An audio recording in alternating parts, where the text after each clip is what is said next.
Okay, theme के ऊपर क्या कहेंगे आप? जैसे कि लोग कहते हैं कि आप जब 10 साल 15 साल के पीवाईक्यू करते हैं तो एक थीम आपको पता चल जाती है कि भाई ज्योग्राफी से कैसे क्वेश्चन आ रहे हैं, इकोनॉमी से कैसे क्वेश्चन आ रहे हैं। आपने ज्वाइन किया था पिछला सर्विस अभी? अभी मैं आईआरएस में ज्वाइन कर चुका हूँ। ज्वाइन किए थे? थोड़ा हाँ। सा उसका एक्सपीरियंस बताएंगे क्या रहा? एग्जाम जब दूर से देखते हैं तो बहुत ज़्यादा मुश्किल लगता है, और लगता है कि नहीं हो पाएगा क्योंकि इतने सारी कंपटीशन है, इतने सारे लोग हैं, पता नहीं कहाँ पहुंचेंगे नहीं पहुंचेंगे, फेल हो गए तो दोबारा वापस स्टार्ट करना है फ्री से। Hi everyone, welcome to Studency. जैसा कि आप सबको पता है यूपीएससी का इंटरव्यू कंटिन्यूस चल रहा है 7 तारीख से।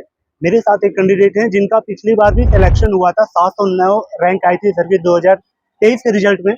इनसे डिटेल बात करेंगे कि इस बार का इनका एक्सपीरियंस क्या रहा इंटरव्यू का, साथ ही उन एस्पिरेंट के लिए क्या मैसेज है जो 2025, 26 या 27 की तैयारी कर रहे हैं।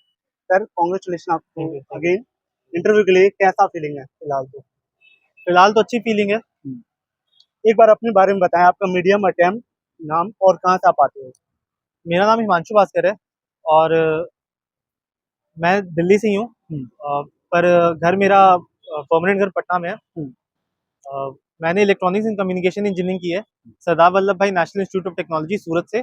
मेरा ऑप्शनल मैथ्स है और अभी मैं Indian revenue service income tax में ऑफिसर हूँ, फिलहाल छुट्टी पे हूँ।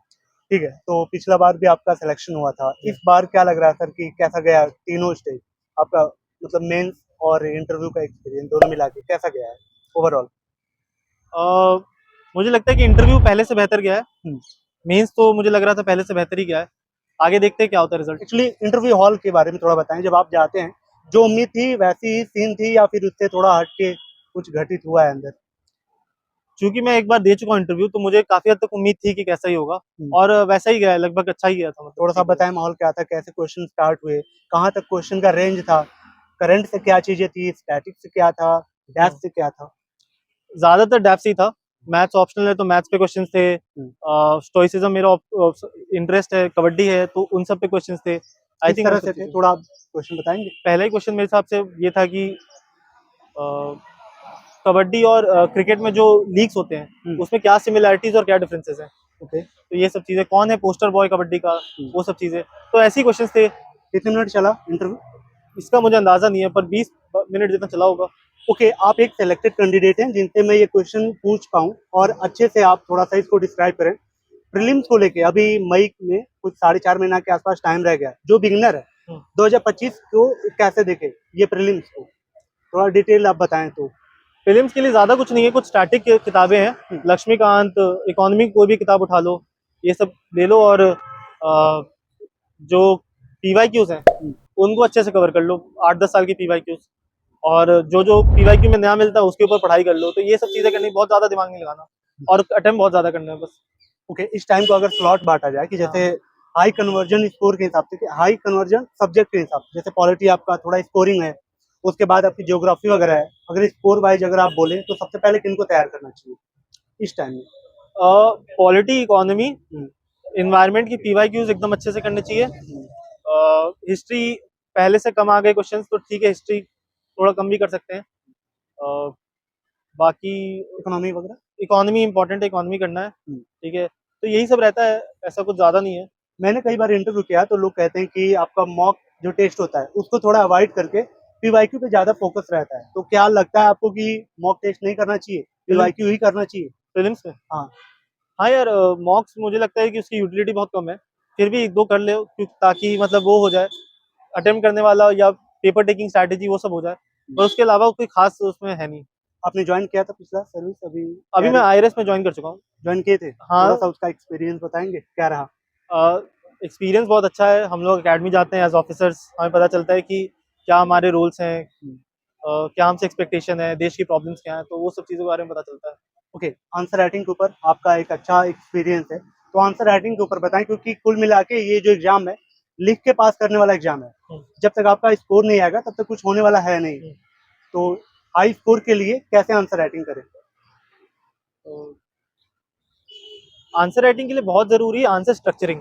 तो अगर हम अपने दिमाग में आंसर को स्ट्रक्चर कर पा रहे हैं तो आंसर अपने आप लिख लिया जाएगा। तो ज्यादा फोकस इस पे होना चाहिए कि स्ट्रक्चर कैसे करें, क्या क्या आंसर में, क्वेश्चन में क्या क्या पूछा गया है। आप में क्या होता था, स्ट्रक्चर कैसे करते थे? मैं इंट्रो तो सबसे पहले करता था, फिर बॉडी और फिर कंक्लूजन। और बॉडी में मैं ये देखता था कि क्वेश्चन के अंदर क्या क्या पूछा गया है, क्या क्या पार्ट्स है, क्या क्या सब पार्ट्स हैं, और हर एक पार्ट को एड्रेस करना है। तो उसी के हिसाब से बॉडी की सब हेडिंग्स बनती थी, और उसके बाद एक कंक्लूजन अच्छा सा जो एक फ्यूचरिस्टिक पर्सपेक्टिव दे, एक पॉजिटिव नोट पे छोड़े, प्रॉब्लम्स है तो सोल्यूशंस दे, इस तरह के कंक्लूजन रहते हैं। ओके, थीम के ऊपर क्या कहेंगे आप? जैसे कि लोग कहते हैं कि आप जब 10 साल 15 साल के पीवाईक्यू करते हैं तो एक थीम आपको पता चल जाती है कि भाई ज्योग्राफी से कैसे क्वेश्चन आ रहे हैं, इकोनॉमी से कैसे क्वेश्चन आ रहे हैं। थीम को आप कैसे आइडेंटिफाई करते हैं? उसके लिए क्वेश्चन बहुत पढ़ना पड़ेगा। जितने ज्यादा क्वेश्चन पढ़ोगे उतना ज्यादा समझ आएगा कि ठीक है इस तरह के पर्टिकुलरली क्वेश्चन पूछे जा रहे हैं, और फिर हम उसी के हिसाब से अपनी पढ़ाई को डायरेक्ट भी कर सकते हैं, और जब हम ऐसा करेंगे तो अपने आप ही सब चीजें इजी हो जाएंगी। Okay, last question current affair को लेके। पढ़ते पढ़ते गट्ठर बन जाता करंट अफेयर का एस्पिरेंट के बीच में। तो करंट अफेयर आपको नोट्स बनाने हैं या फिर मंथली मैगजीन्स करना है? अगर ये भी करना है तो क्या पहली रीडिंग में सारे नोट्स बनाने चाहिए या फिर आपको 2-3 बार पहले पढ़ लो उसके बाद नोट्स बनाओ? मैंने कभी ऐसे नोट्स बनाए नहीं है, ठीक है, और मैं पीटी 365 कर लेता था। मुझे नहीं लगता कि करंट अफेयर्स का कोई बहुत ज्यादा रोल है।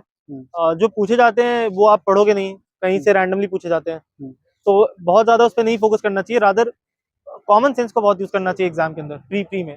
Okay, thank you so much. कुछ अगर वैल्यू एडिशन आपकी तरफ से अगर कुछ कहना चाह रहे हो 2025 वालों के लिए, क्या मैसेज है, लास्ट मैसेज? मैसेज ये है कि देखो एग्जाम जब दूर से देखते हैं तो बहुत ज्यादा मुश्किल लगता है, और लगता है कि नहीं हो पाएगा क्योंकि इतने सारी कंपटीशन है, इतने सारे लोग हैं, पता नहीं कहाँ पहुंचेंगे नहीं पहुंचेंगे, फेल हो गए तो दोबारा वापस स्टार्ट करना है फ्री से।